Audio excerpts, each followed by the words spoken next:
Teman-teman yang dirahmati Allah Subhanahu wa taala, musibah apa yang paling fatal dan paling menyakitkan dalam hidup kita, coba? Ini ada dapat beberapa share ya. Kata sebagian teman-teman, musibah yang paling luar biasa itu dan susah banget buat ngerelain, ditinggal pas lagi sayang-sayangnya.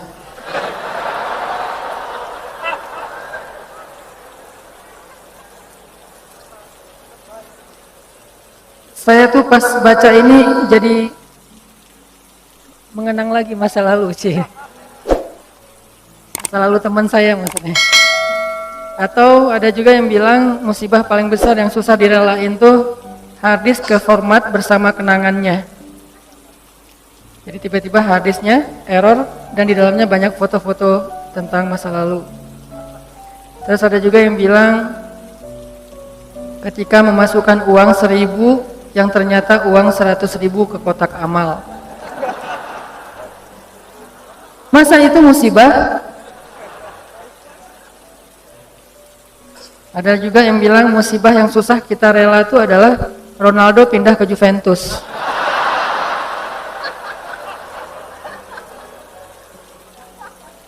Buat saya, musibah hari ini adalah Belgia kalah sama Prancis.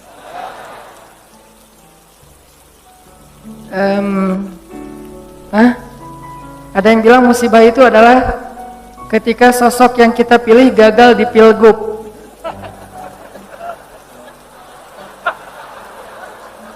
Ini yang ngomong bukan saya ya. Saya emang nggak gagal, cuman nggak kepilih. Terus ada juga musibah yang paling berat itu katanya nggak di fallback. Oh, kasihan ya. Tahu nggak apa musibah paling besar dalam hidup kita? Musibah paling besar dalam hidup kita itu ditolak sama Allah. Itu musibah paling besar dalam hidup kita. Kayak yang kita baca tadi di dalam surat Al-Munafiqun, ketika mereka berkata di hadapan Nabi Muhammad SAW, "Nashhadu innaka la Rasulullah." Kami bersaksi engkau itu benar-benar Rasulullah. Kata Allah, "Wallahu ya'lamu innaka la rasuluh, wallahu yashhadu innal munafiqina lakadzibun." Allah juga tahu kamu rasulnya dan Allah tahu kalau orang-orang munafik itu adalah orang-orang yang pendusta.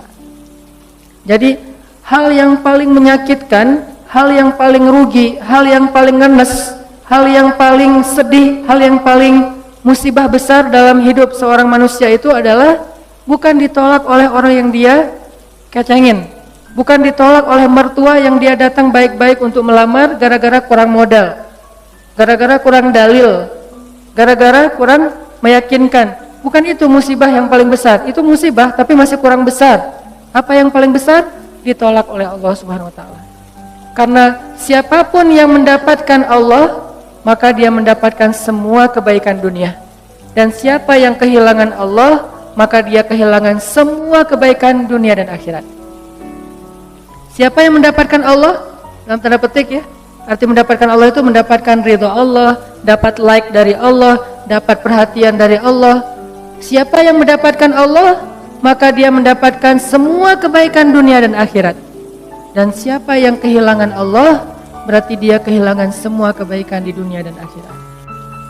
Inilah musibah yang paling besar, teman-teman. Kayak Allah berfirman di dalam Al-Baqarah yang saya sering ulang-ulang. Ketika ada orang yang bilang, "Wa minan nasi man yaqulu amanna billahi wa bil yaumil akhir."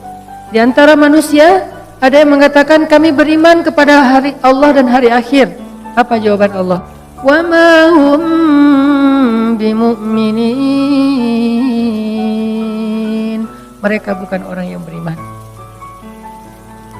Atau di dalam akhir surat Al-Hujurat, ketika orang-orang munafik mengatakan mereka beriman, mereka masuk Islam, kata Allah, sesungguhnya Allah tahu apa yang ada di dalam hati mereka, apakah mereka benar-benar beriman atau tidak. Qalatil a'rabu amanna. Orang Arab Badui mengatakan kami beriman. Qul lam tu'minu walakin qulu aslamna. Kalian belum beriman, kalian baru masuk Islam. Ini artinya teman-teman ditolak oleh Allah Subhanahu wa taala. Ada orang yang sholat, dia puasa, dia haji, dia umroh, dia sedekah, dia tilawah Al-Quran, tetapi dia ditolak oleh Allah Subhanahu wa taala. Kenapa Allah menolak seseorang? Padahal dia mengatakan kalimat yang baik. Kenapa Allah menolak orang-orang yang mengatakan inna nashhadu innaka la rasulullah, kami bersaksi engkau Rasulullah. Kenapa Allah menolak orang-orang yang mengatakan amanna billahi wa bil yaumil akhir, kami beriman kepada Allah dan hari akhir. Kenapa Allah menolak orang-orang yang mengatakan amanna, kami telah beriman? Kenapa Allah menolak mereka, teman-teman? Padahal ucapan mereka baik. Mereka enggak mengatakan Allah itu maunya apa, Allah itu enggak fair, Allah itu enggak adil, Allah itu kikir, Allah itu tangannya terbelenggu, seperti kata-kata orang Yahudi. Mereka enggak ngomong kayak gitu. Yang mereka ucapin itu baik. Kenapa ditolak oleh Allah?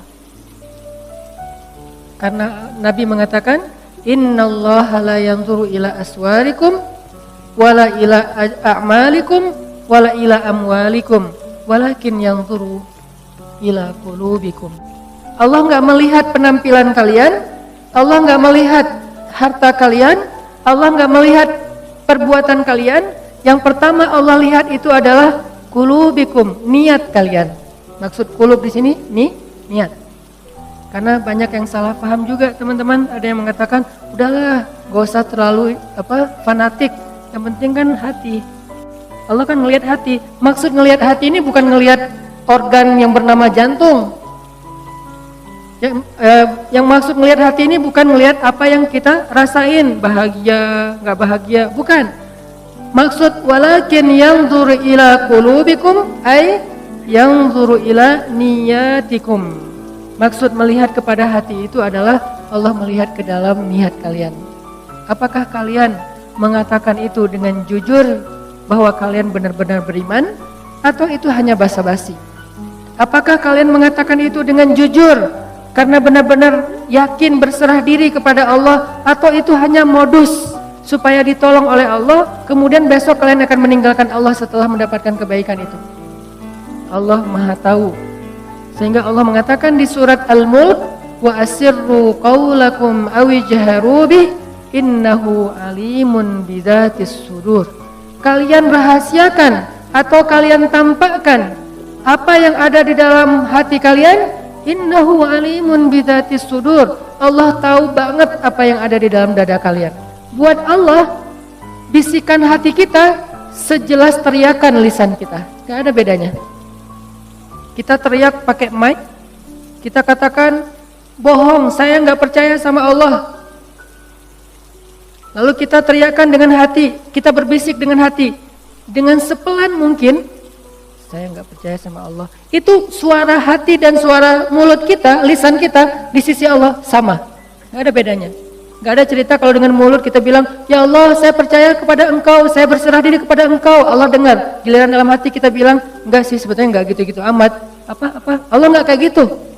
Karena Allah mendengar isi hati kita sejelas mendengar suara dengan lisan kita. Sangat jelas. Sehingga ketika ada Nabi yang berdoa dengan suara yang lirih, Nabi siapa? Zakaria. Dzikru rahmati rabbika 'abdahu Zakaria idh nada rabbahu nidaan khafiyya. Nidaan khafiyya, suara yang lembut, pelan, lirih. Tidak ada yang mendengar seorang pun kecuali Allah Subhanahu wa taala. Allah mendengar dengan jelas. Bahkan kalau suara itu tersembunyi di dalam lautan yang gelap, lebih dalam daripada Danau Toba, gelap banget nih.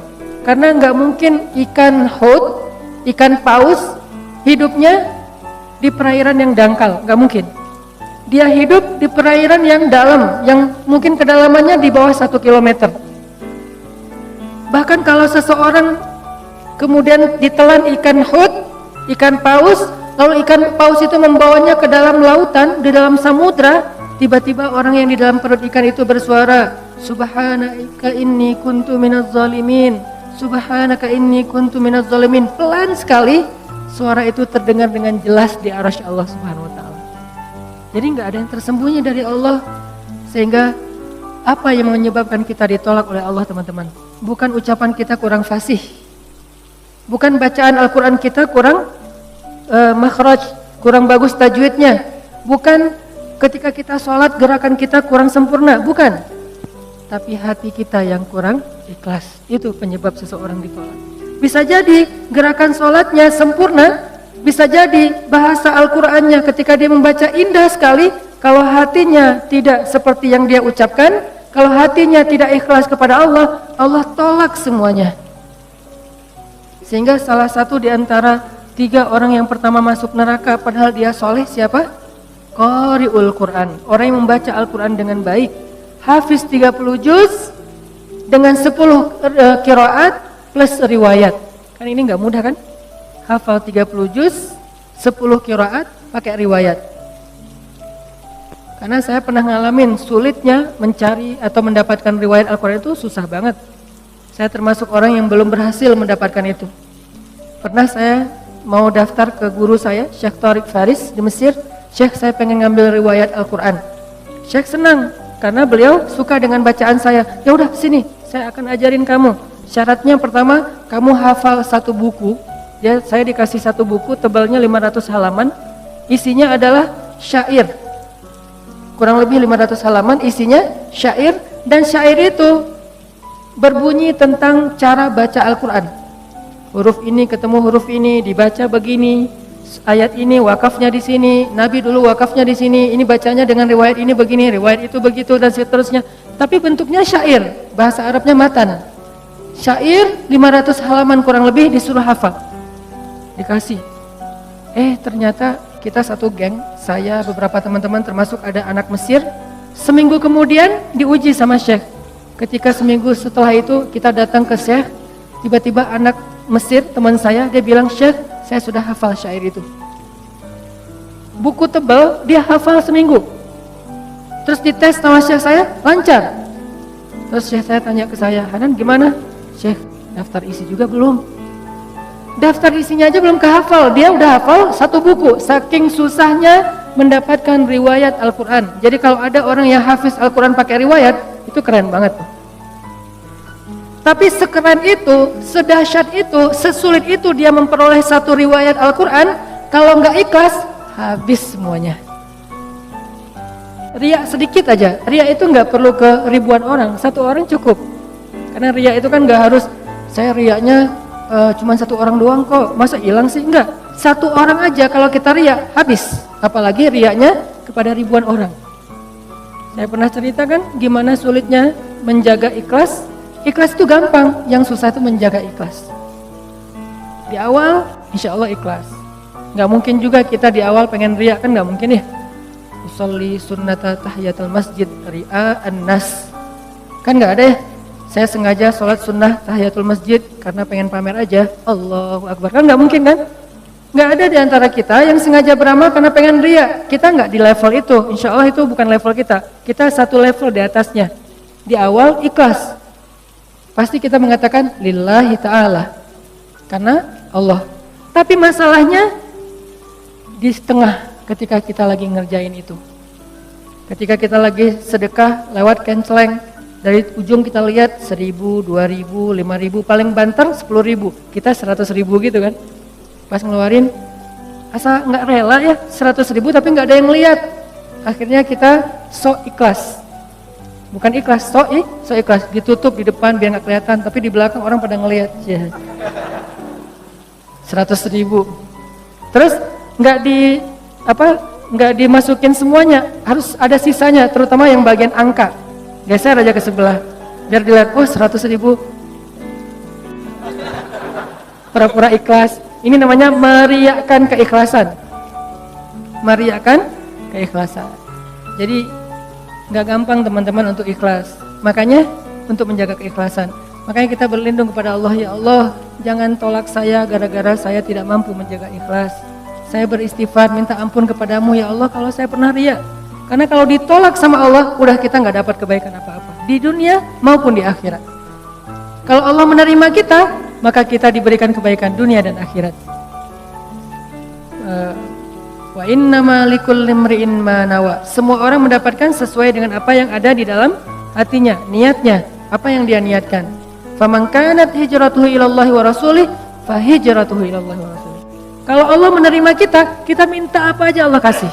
Tapi kalau Allah menolak kita, kita mau jungkir balik di Raudhah malam Jumat bulan Ramadan pas lagi Lailatul Qadar, gak akan diterima oleh Allah. Kenapa? Udah ditolak. Makanya musibah paling besar itu teman-teman ditolak oleh Allah.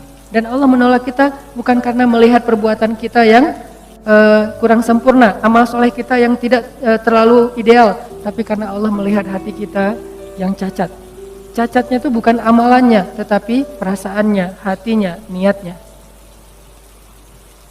Kan ada tuh cerita tentang 3 orang yang lagi touring, kemudian terjadi badai, akhirnya mereka berlindung di dalam sebuah gua kan. Kemudian jatuhlah sebuah batu besar menutup pintu gua, mulut gua. Akhirnya mereka sadar, wah kita gak akan selamat nih. Satu-satunya yang bisa buat kita selamat adalah kita duduk berdoa kepada Allah. Karena mau ngedorong batu gak mungkin, nyari jalan lain mentok. Duduklah mereka bertiga berdoa kepada Allah. Orang yang pertama berdoa, ya Allah, saya punya kedua orang tua yang udah sepuh, ayah dan ibu yang sudah sepuh, yang sudah tua, dan saya selalu berbakti kepada keduanya. Bahkan saya tidak pernah mau memberikan susu dari ternak saya kepada keluarga saya atau kepada siapapun sebelum saya memberikan terlebih dahulu kepada kedua orang tua. Jadi gak mau dia ngasih susu itu kecuali ke orang tuanya dulu baru keluarganya. Suatu malam orang tuanya minta susu, udah disiapin, dia peras susu ternaknya. Pas mau dikasih ke orang tuanya ketiduran. Dia biasanya kalau udah ngasih ke orang tuanya, baru dia ngasih ke keluarganya, istrinya, anaknya. Kali ini orang tuanya minta susu, pas udah mau dikasih ketiduran. Akhirnya dia tunggu di sebelah orang tuanya yang tidur sampai mereka bangunnya subuh. Dia berdiri sambil megang susu. Kenapa? Dia nggak mau nanti orang tuanya tiba-tiba bangun, manggil dia untuk 2 kali. Dia nggak mau orang tuanya memanggil dia 2 kali. Dia hanya dia pengen sekali manggil udah ada. Sehingga kalau misalnya nanti orang tuanya bangun, dia langsung memberikan susu. Dia tungguin megang susu sampai subuh. Kebayang nggak dari habis Isya megang susu berdiri sampai subuh demi ingin menyenangkan hati kedua orang tuanya. Dan resikonya apa? Resikonya pegel. Resiko yang lain apa? Resiko yang lain dia tidak tidur semalaman. Resiko yang lain dia tidak memberikan susu itu kepada istri dan anak-anaknya yang juga membutuhkan demi mendahulukan orang tuanya. Lalu dia mengatakan, ya Allah, kalau engkau ridho, engkau menerima kebaikan saya itu, birrul walidain, amal soleh saya itu, karena dia tidak mengharapkan apa-apa kecuali Allah, maka selamatkanlah kami ya Allah. Terbuka pintu itu sedikit, mulut gua, batu itu bergeser. Tapi belum bisa keluar orang.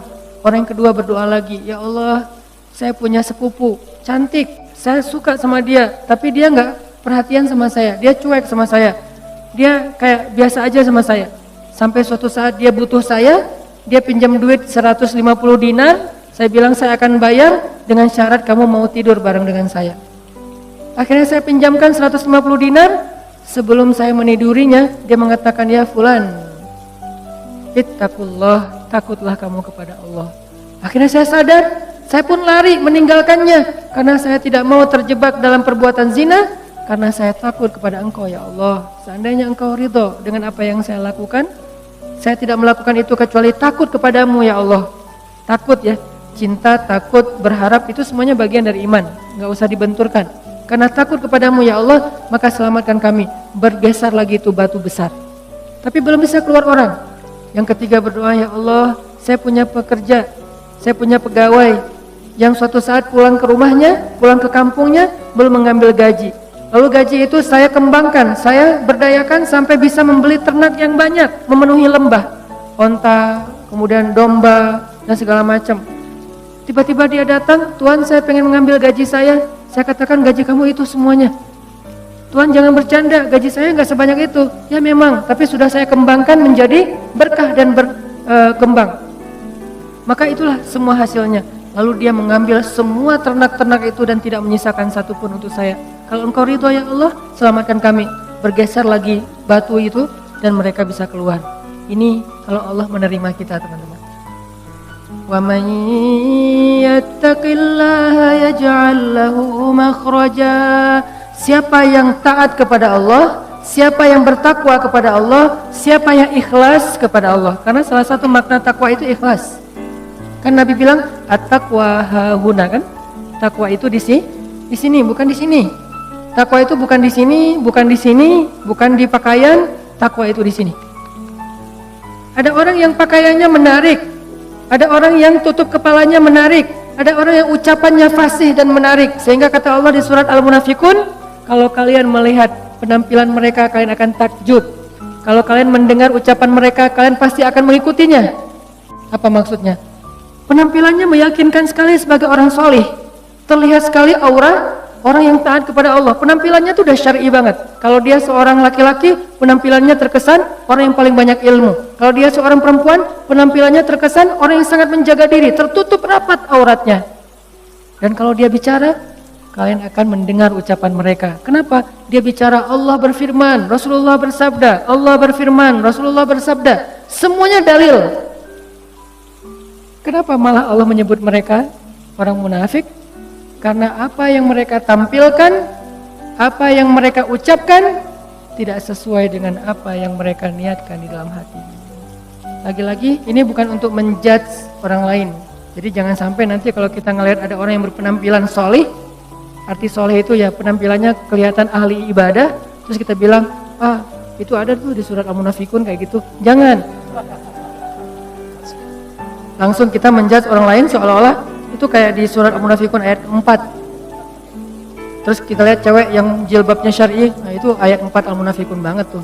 Nggak bisa, karena kita nggak tahu kan isi hatinya. Maka kalau kita nggak tahu isi hatinya, tugas kita apa teman-teman? Tugas kita adalah berbaik sangka. Tugas kita menghindari prasangka buruk. Tugas kita kepada sesama manusia berbaik sangka. Dan tugas kita kepada diri kita sendiri adalah muhasabah diri, memperbaiki diri kita sendiri, menghitung-hitung kesalahan kita sendiri. Kalau orang lain jangan cari-cari kesalahan, apalagi dihitung-hitung. Wala tajassasu, jangan cari-cari kesalahan orang lain. Sehingga kalau ada teman kita postingannya tuh bagus, tapi ada celah sedikit aja, itu yang dikomentarin. Padahal bukan itu inti dari postingan tersebut. Nah ini berarti tajassus. Apakah kita lupa dengan ayat itu? Padahal itu ayat yang paling populer di surah Al-Hujurat. Sampai Allah mengatakan, maukah kalian memakan bangkai saudara kalian sendiri sementara kalian merasa jijik? Ini artinya gak bisa kita menjudge orang lain. Ini lebih ke diri kita sendiri. Ternyata Allah gak ngelihat dulu penampilan kita, walaupun itu nanti akan dilihat, cuman bukan yang pertama. Kalau ini beres, baru dilihat yang penampilan, dilihat ucapan, dilihat perform kita. Kalau ini udah beres. Kalau ini gak beres, yang lain gak dilihat. Jadi yang pertama Allah lihat, apa niat kita melakukan sesuatu.